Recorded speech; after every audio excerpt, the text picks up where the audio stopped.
Olá, aluno, tudo bem? Eu sou seu professor Ricardo Toledo, você já me conhece, especialista em traumatologia desportiva. E hoje nós vamos falar sobre prevenção de lesões traumáticas do esporte. Porque nós já falamos sobre as lesões, falamos sobre o diagnóstico, falamos sobre tratamento, mas o melhor de tudo é prevenir, não é? Quem sabe nosso atleta não vai ter o melhor desempenho se ele jamais tiver uma lesão?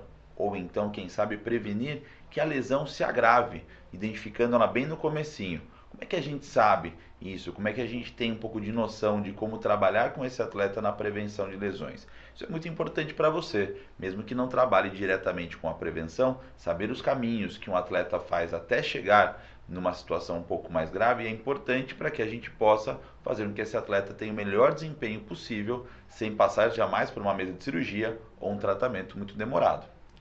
Então vamos lá, vamos falar agora abertamente sobre a prevenção e tratamento de lesões e vamos agora entender um pouco mais sobre isso. Está empolgado? Vem comigo, você vai gostar. Como eu já disse, a aula de hoje ela é sobre prevenção de lesões traumáticas no esporte. Vamos falar bastante sobre a área de preparação física, como identificar uma possível lesão e até sobre equipamentos de segurança, equipamentos esportivos e a necessidade dele dentro do esporte. Para começar, vamos falar um pouquinho sobre os princípios gerais, da prevenção. O conhecimento das exigências físicas, biomecânicas e psicológicas são fundamentais para que a pessoa possa ter uma preparação física, evitando assim que o atleta se desgaste por excesso de treinamento, por excesso de movimento e até por um excesso de pressão, né? Muitas vezes os atletas são tão exigidos nos treinamentos quanto na própria competição. Isso faz com que ele leve seu corpo a extremo e fique muito mais suscetível a lesões. No caso das exigências físicas, eu preciso entender o quanto esse atleta tem que ter o seu físico em dia. Na questão do seu peso, da sua preparação física, o percentual de gordura necessário, o condicionamento que ele tem que ter. Você já viu falar que tem pré-temporada para atletas de esporte coletivo? Um atleta não volta no dia 4 para competir no dia 5. Normalmente ele volta um tempo antes, faz uma preparação física, exames, condicionamento e aí sim ele começa seu período de competição. Por que isso? Porque após o período de férias, muitos atletas ganharam peso, perderam condicionamento cardiovascular, estão com a musculatura deficitária e nesse caso, se ele voltar a competir, o risco de lesão é muito grande. Mesmo que seja um esporte onde ele domine as técnicas, ele precisa estar preparado fisicamente. Você conhece exatamente quais exigências físicas de cada esporte? É importante, no caso, o esporte que você vai atender. As necessidades biomecânicas, ou seja, quais são os movimentos que aquele atleta faz. De nada adianta eu prevenir uma lesão no ombro de um atleta que só usa as pernas, ou vice-versa, fazer um tratamento ou uma prevenção e um condicionamento físico muito grande nas pernas de um atleta que só usa os seus braços. Eu preciso conhecer cada movimento daquele esporte. Quanto cada movimento é desgastante, é repetitivo e é importante para aquele atleta.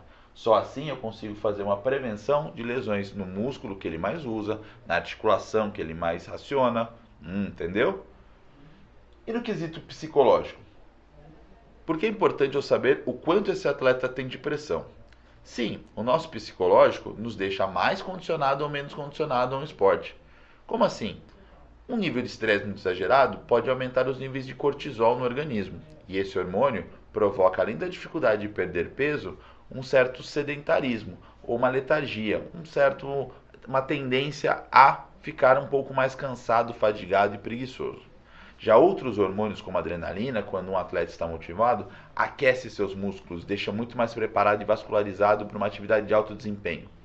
Sabendo exatamente quais as necessidades desse meu atleta, eu posso preparar o psicológico dele para que ele possa ter melhor desempenho e previna lesões. Você já ouviu falar em psicologia esportiva? É exatamente isso que se trata. É a psicologia a favor de cada atleta, fazendo com que ele tire seu máximo e se arrisque o mínimo. Bem, conhecimento prévio eu tenho que ter também em algumas situações para poder prevenir a lesão. Eu preciso saber quais são os tipos de lesões mais comuns daquele esporte. O futebol, por exemplo, tem muita lesão de joelho. eu já tendo esse conhecimento prévio, consigo fazer um fortalecimento em todos os atletas, prevenindo que eles tenham esse mesmo tipo de lesão. Eu já sei que no tênis as lesões de cotovelo são muito reincidentes, assim como as de ombro. Posso saber se esse atleta é destro ou canhoto? E assim, qual braço ele tem mais sujetividade à lesão? Claro, não só posso como devo. E também quais são os tipos de lesões. Lesões crônicas, lesões agudas, lesões inflamatórias, rompimentos musculares, lesões ósseas, cartilaginosas, tudo aquilo que a gente já viu tem uma reincidência para cada esporte. A maioria dos esportes tem lesões características específicas. Uma vez que eu já sei, a prevenção fica muito mais fácil. Causas e padrões de ocorrências. Um exemplo, na maratona. Quando eu tenho mais lesões? Nos primeiros 5 km, nos últimos 5 km? Quando o atleta está iniciando, ainda aquecendo o seu corpo, ou quando ele chega no final no sprint? Eu não sei, eu não sou um especialista em maratona. Mas, se você for trabalhar com essa área, mesmo que não seja diretamente na preparação física, é importante saber. Assim é muito mais fácil diagnosticar como aquele atleta chegou à lesão. E também é muito mais fácil prevenir, que eu já falei, é o mais importante. E análise dos fatores de risco. Sim, para cada lesão você tem um fator de risco.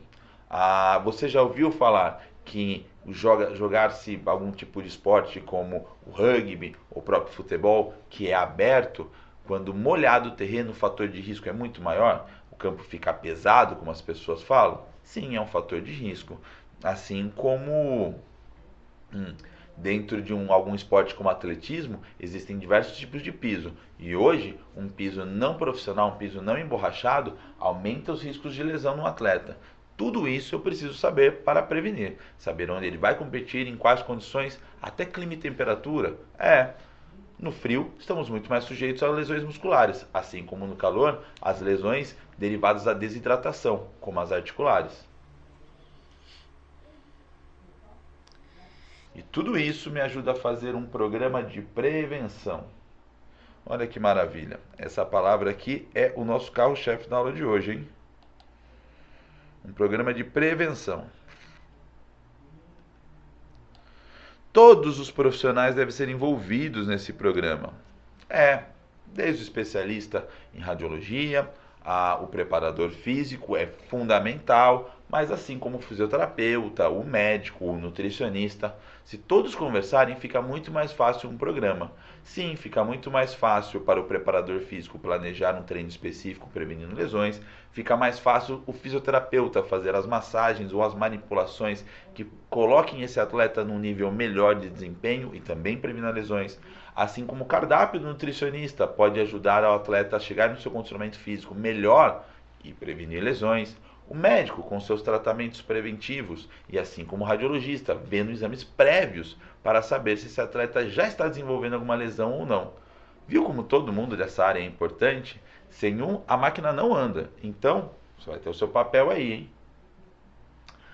A prevenção de lesões é para todos os atletas. De nada adianta eu, numa equipe de um esporte coletivo, privilegiar apenas 2, 3 os atletas mais importantes e manter o resto da equipe em risco de lesão.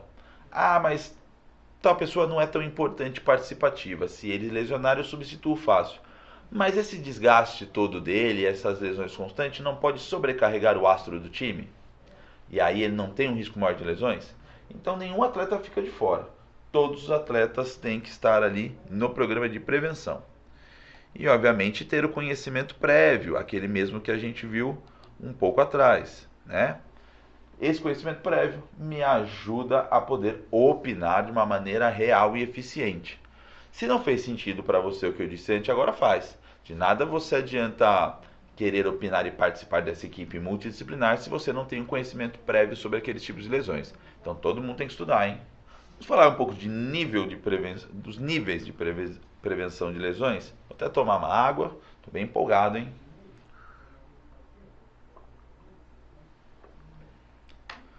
A gente tem 3 níveis, que é a prevenção primária, a prevenção secundária e a prevenção terciária. Meio óbvio, né? O primeiro, o segundo, o terceiro, mas não é isso que importa. Importa quais são esses níveis, por que eles têm essas características. Falar que eu faço prevenção primária, secundária e terciária e não saber para que serve, de nada adianta, né? Então vamos lá. Prevenção primária, ela tem a identificação dos fatores de risco. Uma vez que eu já sei os riscos, eu já sei quais são os fatores que mais influenciam naquele esporte, fica muito mais fácil eu fazer a prevenção. Eu já consigo planejar o melhor equipamento, o melhor horário de treino, né, para aquele atleta, os exames que ele vai ter que fazer, os tipos, né, de manipulações que ele pode fazer na fisioterapia para prevenir lesões. O aconselhamento sobre o material de prevenção. Parece o IPI, né? E todo esporte tem o seu material de prevenção e o seu equipamento esportivo. Exemplo, será que dá para jogar futebol americano sem capacete? Não, né? Arriscado. Mas você já percebeu que existem vários tipos de capacete? Alguns com uma grade X ou Y, né? Uns que só tem um fiozinho na grade, outros são totalmente fechados.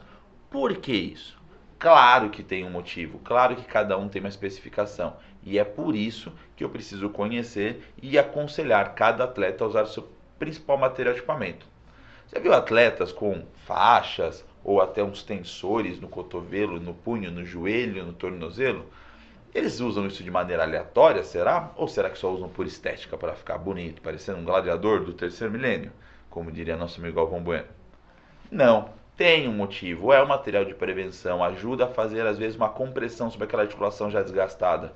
Mas, sem um conhecimento prévio sobre lesões, não dá para indicar o melhor tipo de equipamento para melhor localização e melhor aplicação. Por isso tem que saber previamente de tudo. E a otimização e correção dos gestos técnicos. Imagina você um nadador nadando de maneira errada a vida toda, utilizando mal a articulação do seu ombro. O que vai acontecer? Provavelmente ele vai ter uma inflamação, uma lesão e até o deslocamento constante dessa articulação, né? Então eu preciso ver o gesto técnico dele, eu preciso olhar se aquilo está correto e melhorar aquele gesto, né? Fazer com que ele nade cada vez melhor, mais rápido, conseguindo puxar mais água ali, fazendo um arrasto maior, consequentemente com mais velocidade, mas também se cansando menos e desgastando menos aquela articulação ou o músculo envolvido. Isso vai ajudar muito a vida dele esportiva, não só na melhor desempenho, mas na prevenção de lesão, seja ela micro ou seja macro. Já a prevenção secundária é a que vem em segundo lugar, muito óbvio. Eu costumo dizer que na vida existem duas coisas muito importantes. Guarde isso para você, comente com seus amigos. Quando alguém perguntar quais são elas, você fala assim, a primeira e a segunda. Simples assim.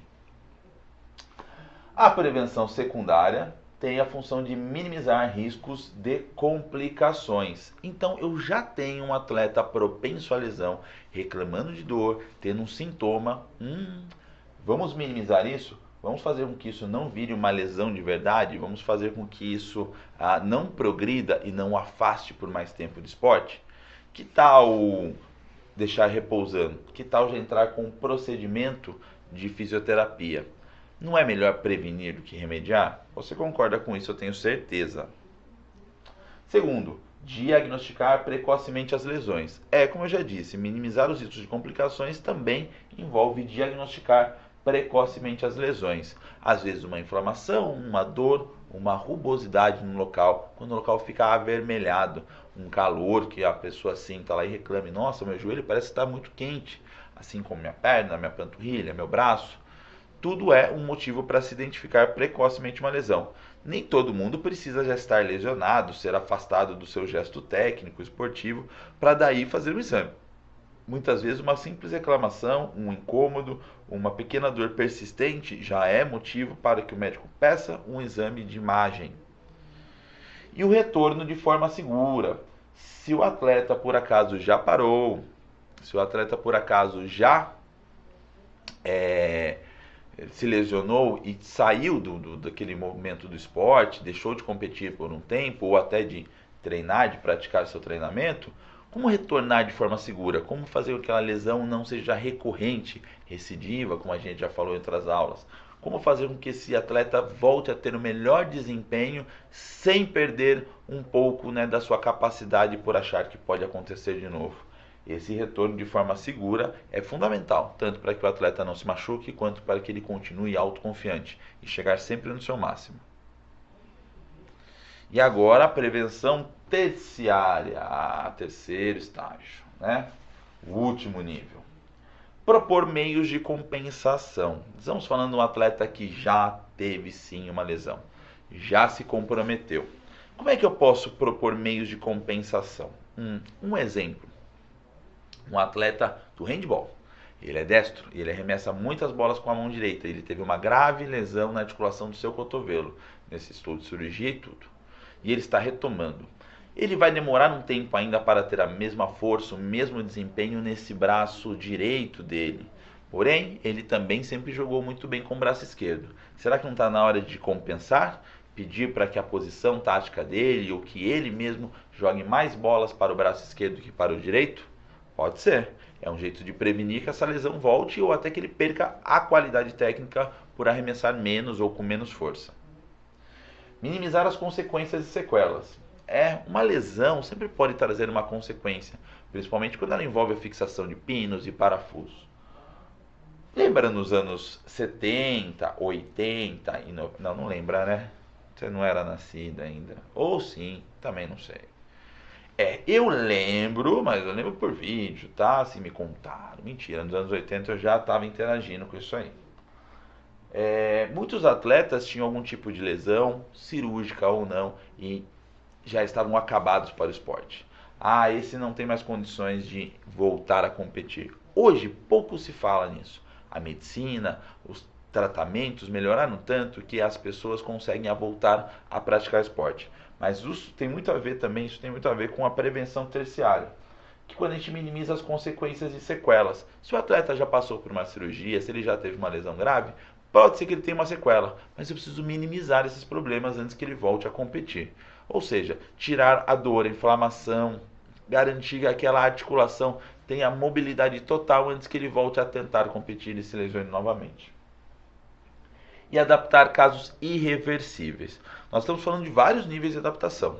Nós temos níveis de adaptação como atletas que usam agora um acessório, como esse aqui, porque ele tem uma lesão em um caso irreversível. Ele pode ter uma tendinite patelar que provavelmente ele não vai conseguir competir nesse momento sem a ajuda de um equipamento externo. Mas ele não pode operar? Talvez não seja o momento ou não seja a gravidade total. Se ele tiver uma adaptação, vida que segue, e um bom atleta ele será.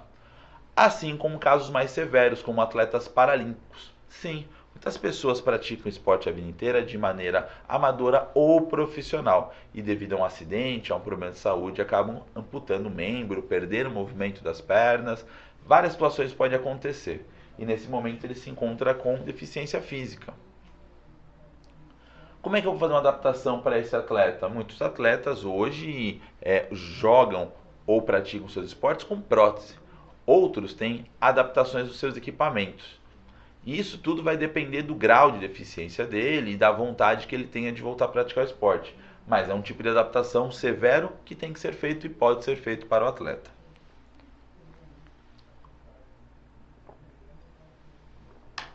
Muito bem, hora de mudar as palavras. E essa equipe fantástica que vai trabalhar um pouco na prevenção desse atleta, quem são?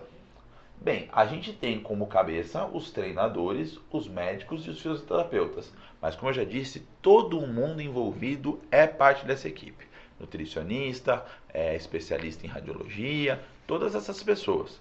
Porém, nós temos essa grande equipe aqui, de 3 pessoas que vão pensar e planejar algumas coisas um pouco a mais.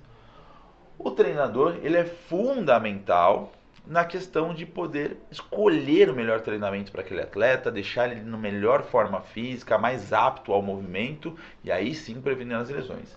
Assim como o médico, identificando previamente uma lesão, tratando ele caso ela já tenha ocorrido, e os fisioterapeutas que auxiliam na recuperação desse atleta para voltar.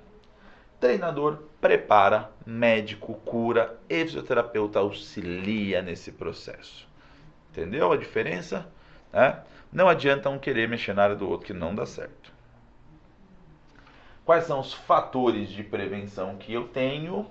Os fatores intrínsecos do atleta e os extrínsecos do meio ambiente onde ele está. Porque a lesão pode surgir por um déficit do corpo dele, uma falha, um erro no treinamento, na alimentação, um gesto técnico que ele errou, mas também pode ser um fator externo, um equipamento que não funcionava direito ou que já estava muito gasto, o piso, o clima. Você quer um raio na cabeça dele? Não, calma, não vamos empolgar tanto, não, né? E coitado do nosso atleta, né? Não merece isso aí. Mas alguns fatores externos podem provocar lesões nele, sim. Então vamos lá, quais são os fatores intrínsecos de treinamento? Onde eu preciso treinar esse atleta? Fortalecimento músculo-articular. Bem, nem preciso falar que a maioria das lesões na articulação e na musculatura é por déficit. A pessoa que não treinou, não fortaleceu, tem uma musculatura muito aquém do que ele necessita para aquele esporte, vai sim ter lesões e lesões constantes, com a tendência a só agravar. Porém, se ele tem uma musculatura sadia, fortalecida e preparada e uma articulação, muito bacana, no mesmo nível preparada, fortalecida, móvel, flexível, bem hidratada com líquido sinovial, e temos garantia de sucesso desse atleta. Então esse fortalecimento é importante. O condicionamento físico de maneira geral também é bem importante, né? Por quê? Pensa comigo que esse atleta, ele tem que ter uma estrutura física para aquele esporte. Imagine você se o maratonista não fosse extremamente magro, se não tivesse um percentual de gordura muito baixo. Como seria para ele realizar uma prova carregando 10, 20, 30 quilos de gordura corporal? Sim, quando a gente fala sobre percentual de gordura, é o percentual do seu corpo, da sua massa, que é feito de gordura. A gordura é muito importante, ela é uma reserva energética. Porém, enquanto não utilizada, ela é um peso no corpo que não contrai, não tem rigidez e você tem que deslocá-la junto para onde você for. Então, muitos esportes necessitam no condicionamento físico onde o atleta fica com um percentual de gordura muito baixo. Isso é questão de treinamento. Outros já necessitam um percentual de gordura maior, porque esse atleta vai passar por um grande período em jejum praticando uma atividade. Então, ele precisa de uma reserva energética para completar ali o seu exercício ou a sua competição. Tudo isso é individual, mas é muito importante conhecer. E também o repouso e descanso ativo. E aí? Você frequenta academia? Você malha? Você treina? Faz ginástica? Então responde para mim. Você já deve ter ouvido falar frases como no pain, no gain, sem dor, sem ganho, ou every day, todo dia, sem desculpas, de segunda a segunda. Calma, calma, jovem. É importante também para qualquer tipo de atleta, seja aquele que quer ganhar uma competição, que quer ganhar um físico melhor, que ele descanse. Sim, durante o descanso, seja o descanso diário ou o descanso semanal, a gente repõe a massa muscular perdida, aumenta os hormônios de crescimento, aumenta os níveis de hormônio sexual como a testosterona, recupera de microlesões imperceptíveis para que a articulação fique 100% no próximo treino. Então, para cada esporte temos um número de dias na semana descansado. Nenhum esporte tem uma semana inteira durante muito tempo de treinamento sem descanso. E quando eu digo descanso, é descanso total. É não treinar nem leve, nem pesado, nem chegar perto dos gestos técnicos. Pode ter certeza, parece brincadeira, mas todo esporte tem o seu dia ou seus dias de descanso. E também tem o descanso ativo, né? Além do repouso que eu falei, ficar totalmente fora do movimento esportivo, o descanso ativo. Como um atleta que levanta peso, né? Um fisiculturista ou um halterofilista. Ele pode fazer isso todo dia? Não. Ele nem deve, porque o treinamento é muito desgastante. Então ele tem que descansar 2, 3 vezes na semana. Mas nem todo dia ele pode ou deve repousar totalmente. Talvez um descanso ativo seja uma boa para ele. O que é o descanso ativo? Exemplo, esse atleta que é acostumado a levantar muito peso, hoje ele vai para a academia, para o centro de treinamento dele e só faz esteira, um exercício cardiovascular. Ou seja, ele está descansando do seu gesto técnico e da parte que mais exige no seu físico. Mas ele também está ativando outras, então o descanso é ativo. Pegou? Certeza que você não sabia dessa. Fatores intrínsecos, novamente, aquilo que está dentro do atleta, que é cuidado dele, nesse caso agora a nutrição, né? A composição corporal, como eu já disse, desse atleta, se ele tem mais massa muscular, se ele tem menos gordura, e também o peso, né? Alguns atletas precisam, na sua composição corporal, ter um peso necessário.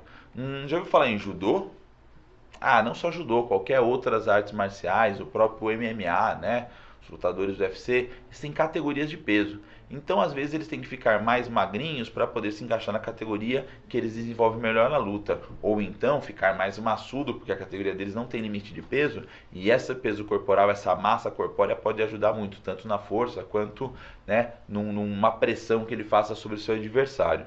Então, essa composição corporal é muito importante. E o que nos dá composição corporal? O que faz você ficar fortão? Né? Não fala para mim que é espinafre, não fala isso. Mas faz também. É comida. Faz aumentar sua massa muscular e sua energia. Assim como quando você reduz a ingestão calórica, a tendência é perder gordura, mas também perder massa muscular e perder volume. Então essa composição corporal tem tudo a ver com nutrição. Por isso eu tenho para cada atleta uma dieta. Sim, embora os esportes coletivos acabem deixando no richô, no buffet, de dentro do seu centro de treinamento, toda a comida disponível, você pode perceber que cada atleta pega mais um tipo de substância, ou não pega outra, ou seu prato fica mais pesado ou mais leve. Isso tudo quase com orientação nutricional, porque necessidades são diferentes.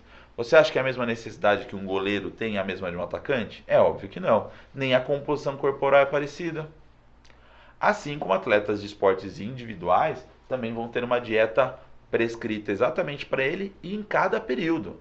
Um período de descanso, pós-campeonato tem uma dieta, um período pré-campeonato tem outra, um período de transição vai ter uma terceira dieta. Isso depende do atleta, da sua modalidade. Mas sim, sempre vai ter uma dieta específica. E por fim, a suplementação.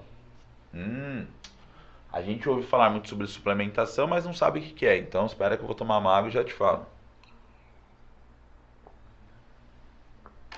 A suplementação nada mais que são substâncias alimentares, às vezes retiradas do próprio alimento, às vezes criadas de maneira sintética. E essas substâncias, elas vão ajudar a repor déficits nutricionais do atleta. Então, um atleta que tem um gasto energético muito grande, ele não vai conseguir comer, talvez, toda aquela quantidade de carboidrato necessária. A suplementação pode ajudar a ingerir dentro de um pó, né, misturado com água ali, um sabor gostoso, aquilo de maneira mais fácil e bater os seus nutrientes diários. Assim como as proteínas. Já ouviu falar do famoso whey protein? Todo mundo quer o whey protein, todo mundo gosta de tomar o whey protein, mas nem todo mundo sabe para que serve. Tem gente que acha que é para ficar forte, tem gente que acha para melhorar o desempenho. Na verdade, ele é a proteína do soro do leite. Uma fórmula da proteína animal de fácil digestão e absorção pelo organismo. Digamos que ela recupera a nossa massa muscular muito rápido. Então, para pessoas que têm um desgaste muscular muito grande durante o seu treinamento ou querem ganhar massa muscular, é um excelente produto. Mas para alguém que vai correr ou fazer um exercício de alta intensidade sem desgaste muscular muito grande, não faz o mínimo sentido. A não ser em outro momento, né, fora ali da competição, ou então num encaixe para a saúde dele que o nutricionista queira. Mas não é um suplemento de desempenho esportivo para aquele. Em compensação, para aqueles que precisam ficar forte, é um dos mais básicos. Esse conhecimento sobre suplementação, quem tem, obviamente, é o nutricionista, o nutrólogo, o endocrinologista, mas é importante que a gente se intere e saiba para que serve cada suplemento. Você sabia que tem suplementos ricos em óleos essenciais ou então até em cartilagem, para que a gente tenha uma melhor produção de colágeno, recuperando mais rápido ainda uma lesão articular? Ela não só recupera, como ela pode prevenir. Ali falando de prevenção, ó. Outro fator intrínseco é a psicologia. Como eu já disse, a nossa cabeça manda muito no nosso desempenho, mas também pode negativamente mandar nas lesões. O nível de concentração do atleta é muito importante. Um atleta focado, concentrado, tem muito menos chances de errar o movimento técnico, tem muito menos chances de exceder os seus limites ou até de ficar tão relaxado que causa uma lesão nele por distração. O estado emocional do atleta também é muito importante. Uma pessoa que não está bem emocionalmente vai ter uma grande dificuldade de desempenhar o seu máximo. Pode ser que ela já demonstre isso no começo de uma prova ou de uma competição. Então é muito importante que o estado emocional do atleta ajude a que ele coloque desempenho sem se arriscar. E transtornos psicológicos. Sim, alguns atletas podem desenvolver transtornos como depressão, ansiedade, compulsão, e isso pode prejudicar demais, né? Imagina você um atleta compulsivo, ele está pensando apenas em ganhar, ele não consegue seguir o treinamento, ele não consegue entender o que o seu treinador diz. Então, se ele tinha que treinar 4 horas por dia, ele acaba treinando 6. Se ele tinha que descansar 2 vezes na semana, ele acaba nem descansando, né? O que vai acontecer? Estresse muscular, articular, ósseo e com certeza lesão. Então esse fator aqui também é muito importante para que a gente possa prevenir. Agora vamos falar dos fatores extrínsecos, os fatores que estão fora do atleta, né? O ambiente dele. Uma coisa que a gente às vezes não pode controlar tanto, mas que é importante que a gente conheça para minimizar os riscos de lesões traumáticas no esporte. Tá dormindo, né? Não prestou atenção no nome da aula? Te dou a segunda chance. Prevenção de lesões traumáticas no esporte. Entre os fatores extrínsecos é piso e estrutura. Como eu já disse, no atletismo, o meu exemplo aqui, ó, a gente tem vários tipos de piso. Piso de concreto, piso de cimento, piso emborrachado. É claro que a evolução faz com que os pisos emborrachados sejam muito melhores, tanto para um bom desempenho de prova quanto na prevenção de lesões. Então, se eu tenho condições de fazer o meu atleta treinar no local desse ou até competir, por que não? Porque, eu quero ser raiz, eu quero fazer como se fazia antigamente. E vai ter as mesmas lesões que tinha antigamente? Melhor não prevenir, né? Melhor a gente colocar esse atleta aí no patamar diferenciado, sem precisar aí fazer tratamentos ou cirurgias. Condições climáticas, também já expliquei sobre isso. Excesso de calor, excesso de frio, chuva, vento, são fatores extrínsecos, do qual esse atleta não produz nada, mas que atrapalha seu desempenho. Às vezes você treina o ano inteiro a 40 graus no Rio de Janeiro e a competição é na Patagônia. Olha que diferença de temperatura. Será que os músculos, as articulações vão reagir da mesma maneira? Não, talvez nem os gestos técnicos, o que pode aumentar o risco de lesão. E horários de treinamento, tá bom? A gente tem o quê? Vários horários de treinamento. Atletas que treinam em 2 períodos, em um período só. Atletas que treinam logo pela manhãzinha, atletas que treinam à noite.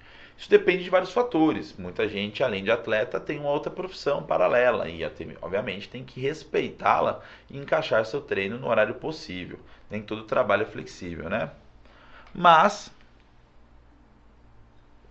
agora que eu já bebi uma água, dou a dica mais importante. Se esse atleta tem disponibilidade de treinamento, o melhor treinamento é aquele que ele faz na hora da competição. Não no mesmo dia, na mesma hora.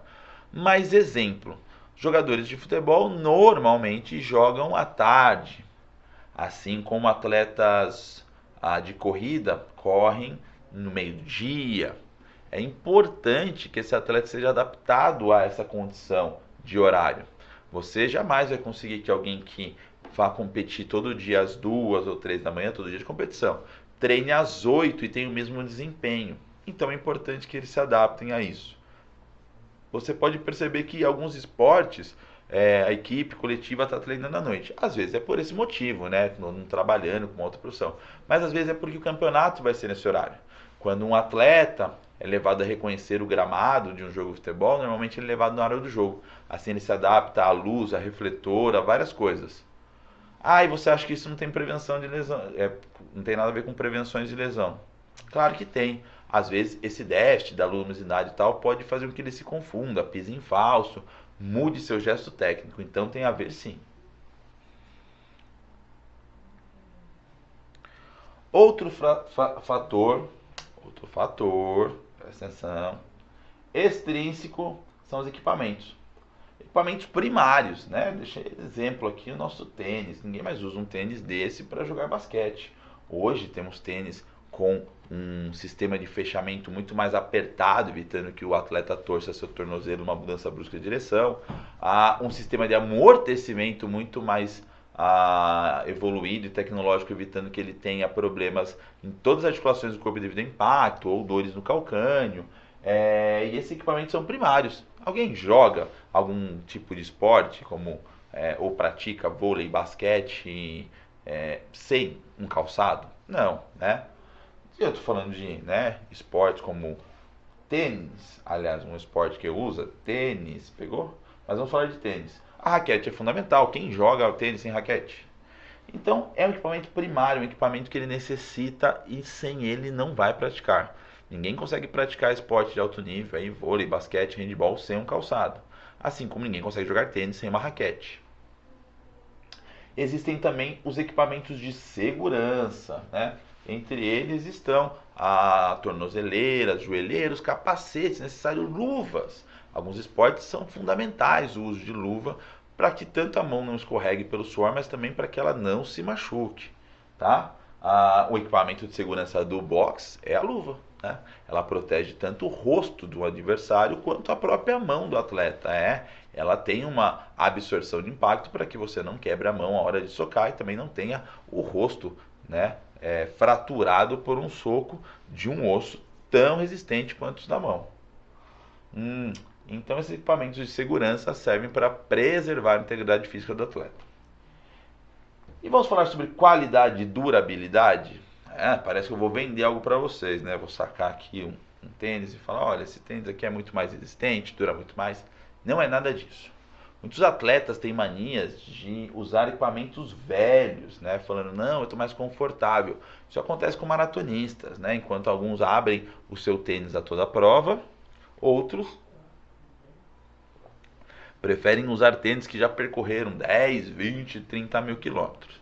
Não é interessante, porque a deformação do calçado, a perda da resistência do material, o deslocamento às vezes por uma pisada desigual, pode favorecer a lesão. Assim como equipamentos que pouco duram, não devem ser utilizados, mesmo que eles sejam bem disponíveis. Um exemplo, um atleta que usa equipamento por 3, 4 competições. E esse equipamento tem a durabilidade exata de 4 competições. Será que não está arriscado entre uma e outra ele não funcionar, ou ele se quebrar, ele causar uma lesão? Será que não é melhor esse atleta ter um equipamento de melhor qualidade e durabilidade para que ele possa descartar em 4 provas sem correr o risco de ter uma quebra? Eu acho que sim. Então, falar de qualidade e durabilidade dos equipamentos também é prevenir lesões no esporte. Outro fator extrínseco é o adversário, né? Afinal de contas, alguns esportes coletivos ou individuais têm um contato direto com o adversário. Eles praticam o esporte ao mesmo tempo, né? Eles não são aquele de um faz uma vez, outro vai outra, como a tomada de tempo de uma corrida de velocidade de ciclismo, né? Então, o adversário, principalmente em jogos coletivos ou até em esportes individuais como os de luta, tal, a gente tem que ficar atento com choques e contatos, né? Muita parte das lesões dos atletas vem do contato e do choque com outros atletas, com o seu adversário. Por isso é um fator que a gente não controla, né? Eu vou lá, vou lutar boxe. Eu posso controlar o quanto eu vou bater no meu adversário, mas o quanto ele vai bater em mim é problema dele. E é um fator extrínseco, eu não tenho como controlar isso. Então, quanto maior a minha prevenção, menor o risco de uma lesão. Acidentes acontecem. Até em esportes que não devem ter contato físico, como uma maratona, uma corrida, podem acontecer acidentes. E como a gente não está livre deles, a gente também não está livre das consequências e das lesões traumáticas, né? Um tropeção, uma pisada no pé pode causar uma fratura, um rompimento de tendão ou ligamento, são lesões bem chatinhas. E também tem as situações antidesportivas. Não deveriam existir, mas existem. Atletas que propositalmente causam algum tipo de lesão no seu adversário, de contato desnecessário ou utilizam de uma força desproporcional. Lembra do Dig Vicarista da Corrida Maluca? Estou falando de coisa bem antiga hoje, né? Estou até denunciando a minha idade. Sim, ele era um cara que durante a Corrida Maluca sempre pensava mais em prejudicar os adversários do que ele mesmo desempenhar um bom papel. Ele tinha seu companheiro ali de vigarice, que era o Muttley. É aquele cachorro com a risada esquisita que eu não vou tentar imitar. Eu sei que você está esperando, mas não vou fazer isso. Mas sabe do que eu estou falando, né?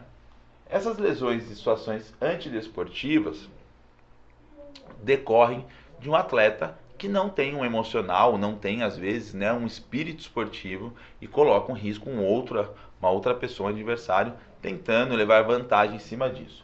Cuidado, mas isso existe, a gente não pode desconsiderar. Então, alguns atletas podem se machucar devido a uma atitude do seu adversário. Vamos lá, as dicas do professor.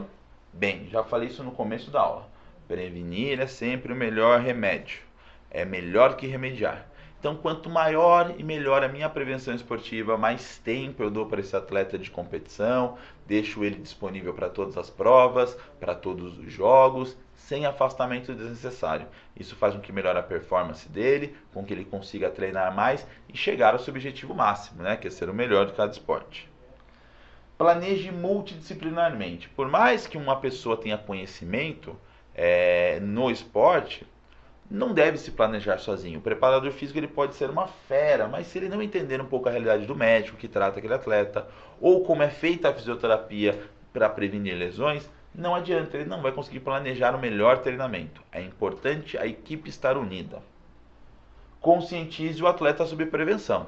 Não adianta nada você planejar tudo isso, falar sobre equipamento, treinamento e descanso, e esse atleta falar, ah, tá bom, deixa comigo que eu sei como chegar ao melhor papel no meu esporte. Às vezes ele sabe o gesto técnico, ele tem um dom, uma habilidade, mas ele não tem noção que o descanso é importante, que o equipamento tem que estar totalmente preso ao corpo, ou então que ele não pode usar um tênis velho para fazer no esporte, pois pode causar um acidente. Então, conscientização desse atleta, a demonstração de que o seu trabalho é bem feito, o seu trabalho é consciente, é fundamental. Por falar em trabalho consciente, você que é uma pessoa consciente vai querer saber muito mais do que isso que teve nessa aula. Muita informação, mas sempre tem mais. E quem tem o gostinho de quero mais, pode acessar a bibliografia e, obviamente, ali expandir seu conhecimento. Certo? Tenho certeza que você vai fazer isso. Eu encerro por aqui. Agradeço, a aula de hoje foi demais e até uma próxima. Obrigado.